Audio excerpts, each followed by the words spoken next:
In a practice that would likely break every rule in the modern health and safety handbook, slip coaches were once a common part of the British railway network that could be found the length and breadth of the country. In order to provide a more efficient means of serving local stations without requiring fast expresses to stop, slip coaches were dedicated pieces of rolling stock designed to be uncoupled from a train while on the go, saving both time and cost with regard to having the entire service slow to a halt. The concept of the slip coach was one of the earliest inventions in railway history, with the first experiments being undertaken in February 1858 by the London, Brighton and South Coast Railway, wherein the loose portion of the Brighton Express was uncoupled from the main consist at Haywards Heath. In December 1858, the Great Western Railway had noted the use of slip coaches by the London, Brighton and South Coast Railway, and therefore adopted the practice themselves, with the first slips on the Great Western Railway being at Slough and Banbury. In 1869, the Great Western incorporated slip coaches into their services between Bristol and Exeter, detaching at Bridgewater, and in 1889, the Lancashire and Yorkshire Railway introduced slip coaches onto their services between Leeds and Manchester, detaching at Rochdale. The concept of the slip coach, however, was a touch more complicated than simply uncoupling sets of carriages from a moving train. For the coaches themselves, the design incorporated a cab into the front of the coach that would contain slip gear and a brake handle, as well as a large warning bell on the front.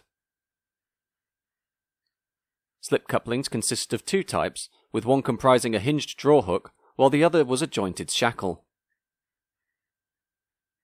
In the drawbar arrangement, which passed through a steel plate fixed to the headstock or end sill of the carriage frame, this took a form largely the same as regular coupling, but with the hook itself being hinged at the bottom, allowing for the nose of the hook to swing out forward and fall down, thereby freeing the coupling shackle. The hinge shackle arrangement, meanwhile, worked using a fixed hook in the same manner as a common padlock, whereby a catch is held in the closed position by a spring. A stout cord or chain is attached to the catch, and on this being pulled by the guard, the shackle flew open, much like a padlock shackle, when the key is inserted and turned, and thus fell off the drawhook. As the two trains drifted apart, brake hoses would disconnect once pulled taut, with a small trapdoor provided just above the angle cock on the train pipe in the last coach of the express train in order to stop the brakes being applied throughout the whole consist.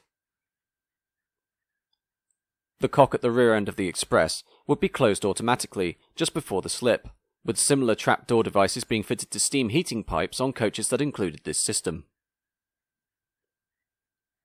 On trains where no trap was provided, the cocks were arranged inside the brake compartment instead, close to the lever which operates the hook.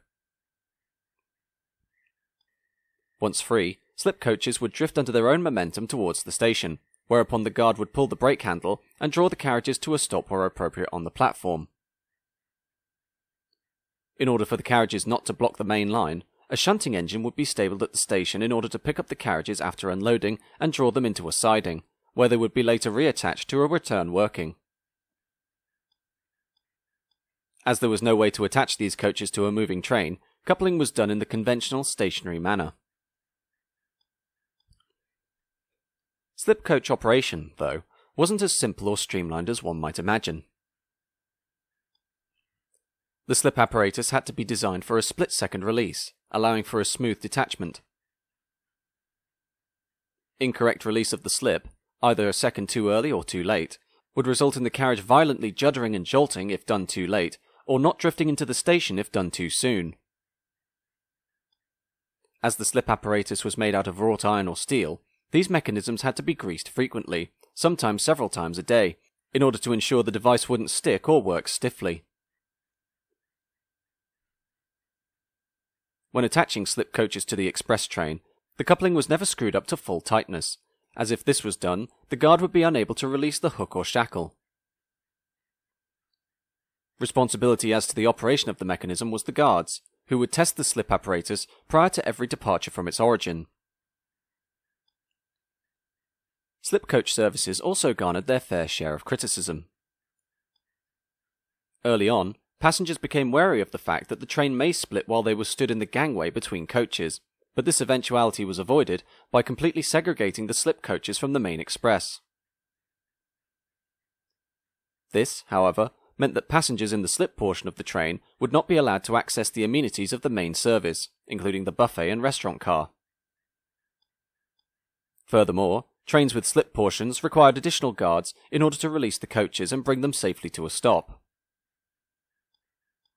Though the London and North Western Railway countered the problem of segregation by having corridor-fitted slip coaches on their Fleetwood boat trains from London Euston to Blackpool, slipped at Nuneaton, this concept was not widely adopted.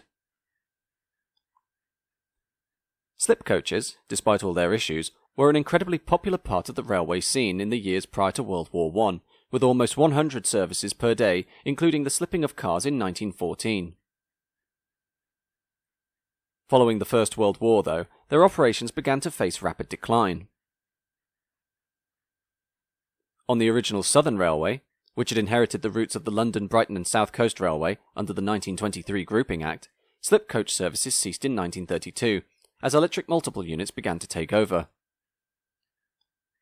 Slip coach operations inherited by the London, Midland and Scottish Railway, specifically trains formerly run by the Lancashire and Yorkshire and the London and North Western Railway, were curtailed around 1927, as the LMS was undergoing a major refurbishment of its economic policies and cutting costly excesses wherever possible.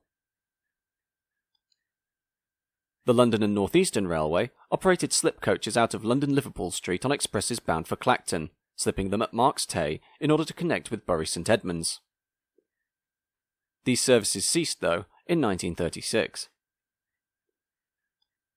Outside of the UK, slip coaches were also practised by the Great Southern and Western Railway and the Great Northern Railway of Ireland on services between Dublin, Cork and Belfast, commencing from November 1900.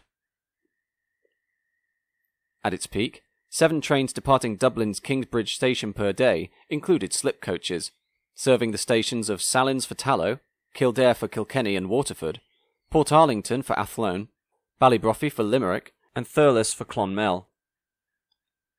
Slip coaches also appeared on Ireland's first mile-a-minute service in 1932 between Dublin and Dundalk, detaching at Drogheda. Slip coach operations in Ireland, though, only lasted until 1940, with the last slips being on the Drogheda and Cork services. By the outbreak of World War II, only the Great Western continued to operate slip coaches.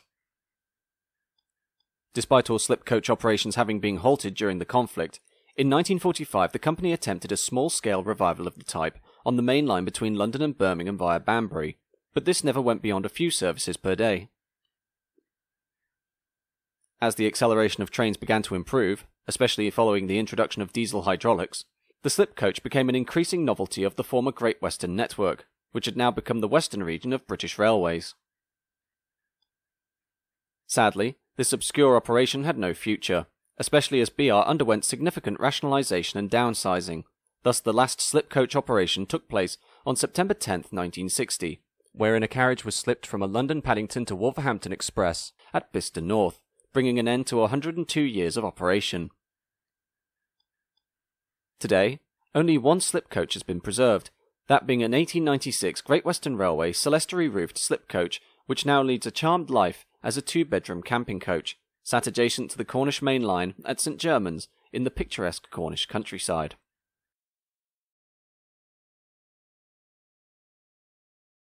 Thanks again for watching this video. If you enjoyed it, why not leave a like, and be sure to subscribe for more great content.